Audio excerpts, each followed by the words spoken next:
Kia ora whānau. So this is just a quick presentation on this notion of social construction, which will help you with your first forum. So I know some students have already posted, which is great. Don't feel that because you've missed this presentation that you can't use it, so you can go back and add to your post if you want to. So that's for the ones that have already posted, but hopefully this will help some of you who need a little bit more clarity, hopefully, over what social construction means. And this will provide you with some additional source to help you with your forum contribution. So as you'll see there, I've got a little diagram or picture which has Batman slapping Robin. And basically what's happening here is Robin said something, he said, "Oh, but human nature," so referring to human nature, and then Batman's giving him a slap and saying, basically, no such thing, it's a social construct. So that was quite a humorous way to start the presentation. So what I've got, first of all, are a couple of definitions. And so the first one is from encyclopedia.com. And I've got a reference there. And so basically when we use sources, so it doesn't matter what source it is, we're going to use a source from a online or a book, or if it's from somebody else's presentation in class, if it's a lecture by a guest speaker, you need to reference them or acknowledge them. And so generally when you take a quote or you paraphrase, which means you write in your own words something that somebody has said or written down, then you still have to acknowledge them. So for this particular one, I've acknowledged encyclopedia.com, and then I've provided the full reference down the bottom, which is social constructs, and it's from the International Encyclopedia of the Social Sciences, but it was retrieved from encyclopedia.com, and there's the URL as well. So you'll learn how to do this APA referencing throughout the year. Awhi Tauira are a great source to help you with that. So if you want to book in a time with them, please do so. But just looking at this definition, it says social constructs or social constructions define meanings, notions, or connotations that are assigned to objects and events in the environment and to people's notions of their relationship to and interactions with these objects or ideas.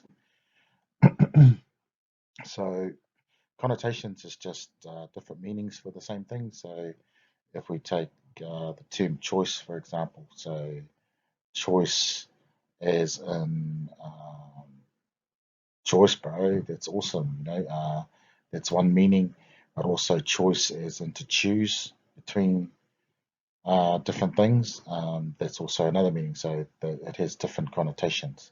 So just for those that hadn't heard the word connotation, that's what that means.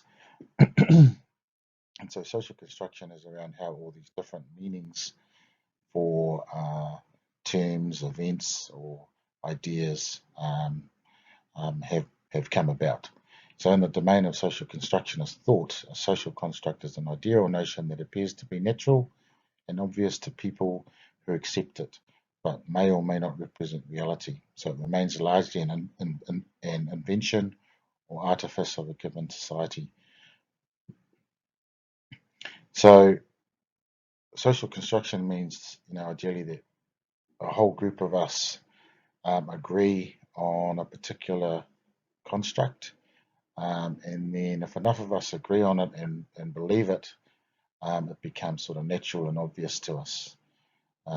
So I'll talk to some examples of that a little bit later. But what this definition is essentially saying is that these are inventions, so they're not sort of eternal truths. They're sort of things that are made up, invented. So social construction, they're constructions of society, but this definition is suggesting that they're something a lot more than that. They're merely just inventions created by society and individuals. This definition by Bruce. So Bruce is his surname. I think Steve might be his first name. So when we reference people, generally we use their surnames. So this was from a online book, and I actually got it out of our online database from the library. So I know we've touched on that. If you want to go back into the online database and have a look, right at the bottom is this link called Very Short Introductions series, and it has a whole lot of different sources that you can get information on a lot of the theories that we're going to be touching on in this paper.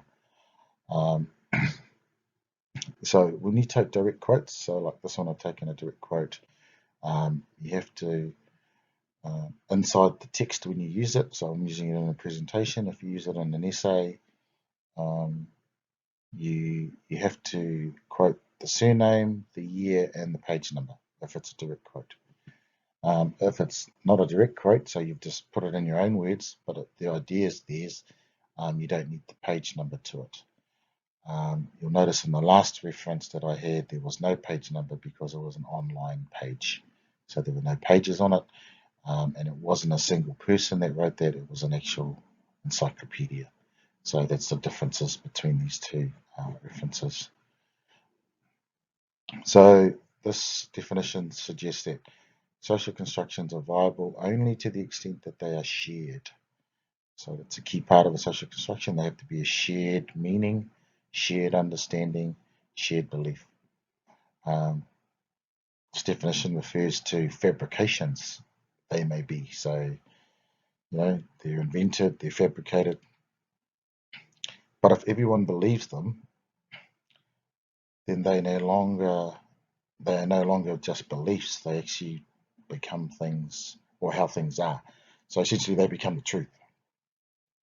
So those fabrications, if enough of us believe them, and for long enough, they actually become an assumed truth.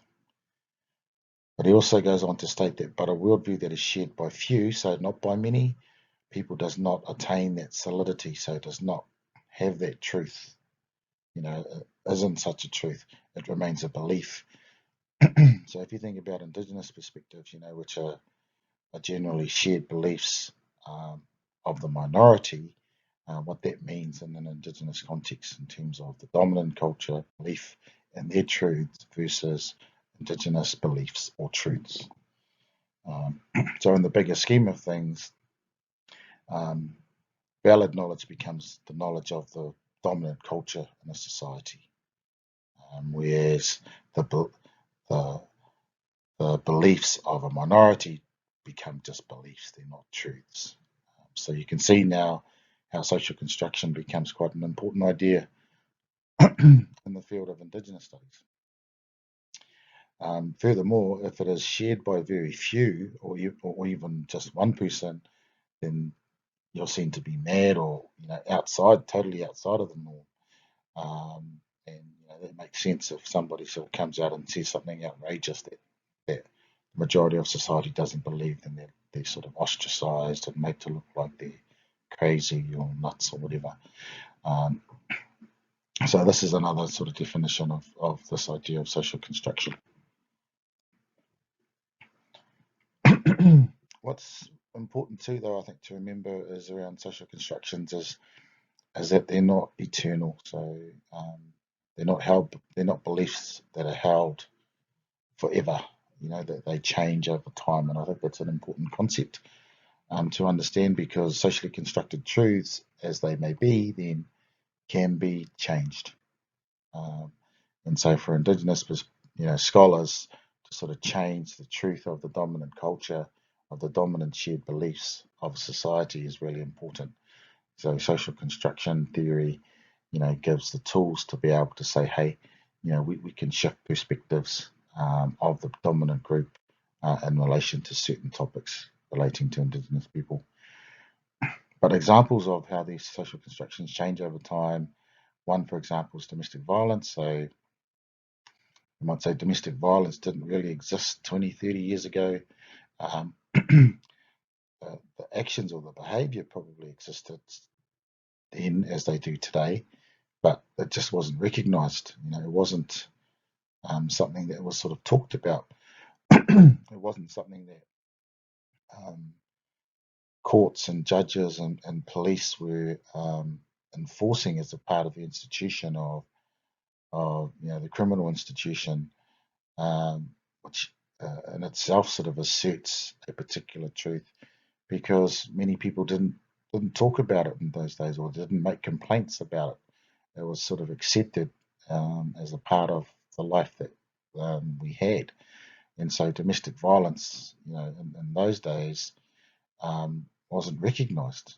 Didn't really exist until people started speaking up about it, and people started being punished by the court system, punished by police for it, which then established the sort of truth around domestic violence that we know today. You can talk the same way about corporal punishment in schools. I got caned back when I was 13 years old. It was just an accepted part of the school institution. Today, to think that your child could get caned for misbehaving, would be ridiculous. I mean, I certainly wouldn't want anybody touching my daughter when she was at school if she'd misbehaved, let alone caning her with a cane, or whacking her with a belt. That just won't happen. You get some pretty angry parents out there. Also, women and men's roles in society. So we can think of, I think countless examples of how the roles of men and women have changed over time. I think sexual harassment as well is a really interesting one. To sort of suggest that sexual harassment didn't exist 30 years ago doesn't mean that the acts of harassment as we know them today didn't exist. It was just the notion of sexual harassment didn't exist. Interesting case is a woman who, 20 years after the fact, charged or went to the police to lay a complaint about being sexually harassed in school. And in court, the defensive lawyer asked, well, why didn't you say anything 20 years ago? And she basically said, well, sexual harassment didn't exist 20 years ago. And so, that's an example of how sort of over time these social constructions can change the way that we look at things. And so for Māori students in education, another example of that is part of the reason that they brought about woodwork and metalwork and these sort of trade type subjects in intermediate came about because of this belief that why Māori weren't underachieving in education was because they're better with their hands, they're better in those types of jobs rather than being doctors, lawyers, or physicists.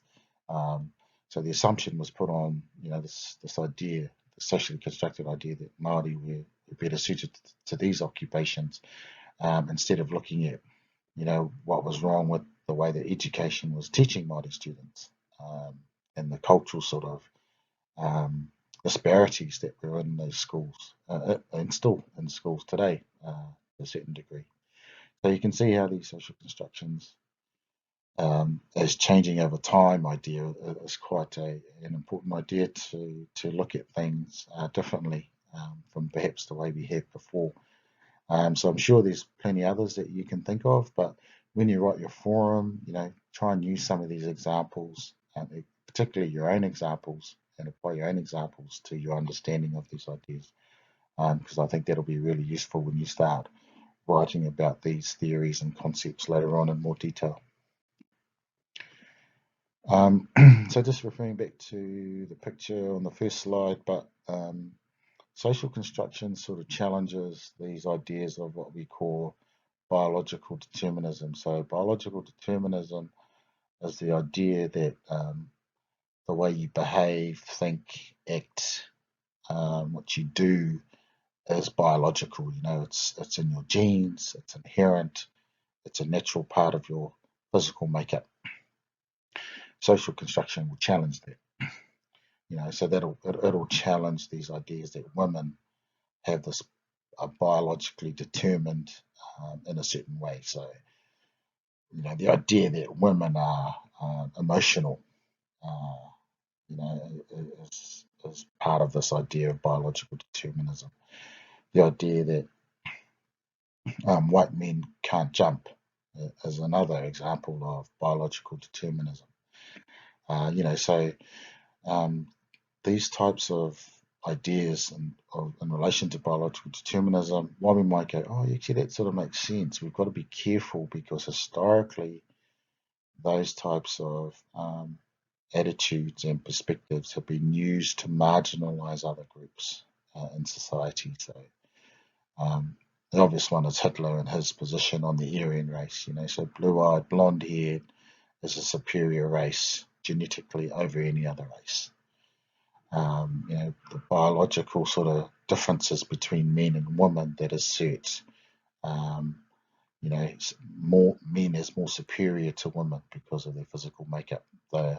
That's biological determinism. Social construction sort of shakes that up a lot and says and challenges those notions quite heavily. Another term we can call biological determinism is sort of essentialism, or these essentialized views. So if we take the root word of essentialism, it's essence.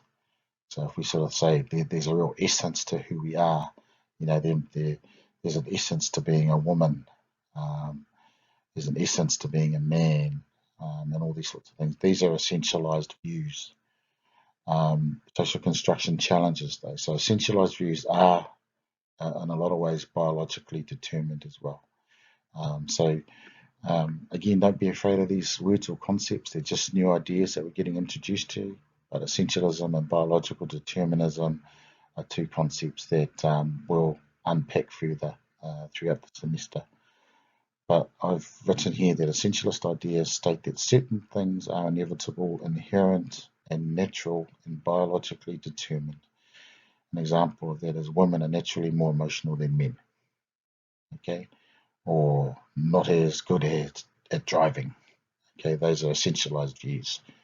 And sort of the power of this has become so accepted that it becomes sort of a natural assumption and a truth over time. And I have a perfect example of one of our students last year when I was picking up some whānau from Tauranga coming back to Whakatane. We're stuck at the Rockland Bay turn off coming onto the main road, and there was a car in front of us, and it took ages to cross the road, and we were getting a little hoha, and just as it started to go, a student next to me said, happened to be one of our male students, said, oh, bloody woman drivers. And we all had a little bit of a chuckle. And then as the car turned out onto the road, we noticed it was a male driver. It was a man driving. So, even without thinking, we sort of, have these assumptions sort of deeply embedded in us because they've been just so normalized and accepted over time. Social constructs really relates to these differences between what we call subjective reality and objective reality. So subjective reality is related to the reality of the individual. So what the individual sees, is and interprets as our reality. And that individual belief is really determined through an agreement across a lot of individuals in a society. So you have that subjective reality, which is individual reality, but social constructs are really intersubjective. So it's the realities, agreed realities from individuals across society. That's intersubjectivity. So subjective reality, we would say, is the reality of the individual, whereas objective reality is saying that our world and the reality of our world is out there for us to access. It's just waiting for us to tap into it. Where subjective reality sort of argues, well, no, reality is what we determine it to be within our minds, and as we agree on it collectively as a society in our minds. And so truth is a subjective thing. It's not an objective thing that's out there waiting for us to access. So social construction talks to that. So we can think of social constructs as intersubjective truths. Go up, bye. And I think one of the central important things to remember around social construction is the significance of language. So, it's through language that we interpret our world. So, language and social constructs are innate, just inexplicably linked. You just can't understand reality without language. You try thinking of something without using language. It'll be quite difficult. So, language and social construction has this, this connection that can't be, disconnected.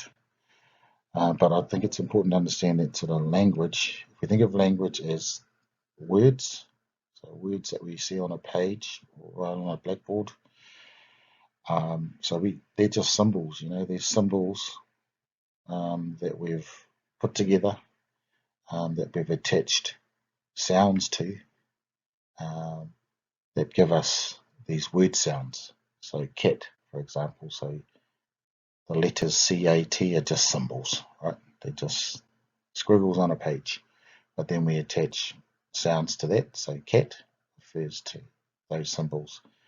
Gato refers to those symbols, and ngeru refers to those symbols. So they're different languages, but all those word sounds relate to the same object in reality. So there is no one language that determines what reality is. So we just know that through all the different languages that we have in the world. But what the important idea is that the connection between the word sound, so the symbols that make up cat, and the sound that we use, and the actual object in the world, the connection between those two is arbitrary. There's no natural inherent connection to them. So we could have called that object in the world, which we call a cat today, we could have called that a tree. It just happens to be that we called it cat. So there's no natural connection to it. And so that's an important sort of idea that sort of helps us understand this, this weird thing about language and social construction, because we've constructed these words to connect to those objects in reality. Those objects in reality didn't give the words to us. We actually constructed them ourselves. So, it's quite an important concept to understand, and the significance of language in social construction. So just in summing up, social constructions are shared beliefs, agreements between people, so intersubjective, between subjects or between individuals, shared beliefs. Also, therefore, that social constructs, because of that they're shared beliefs that are created by society, they can also be then changed.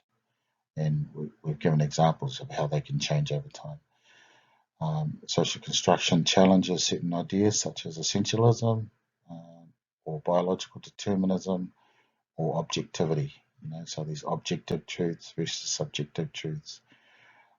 Biological, inherent, genetic traits and characteristics that make us what we are. Social construction challenges those essentialist ideas that we have about individuals and society.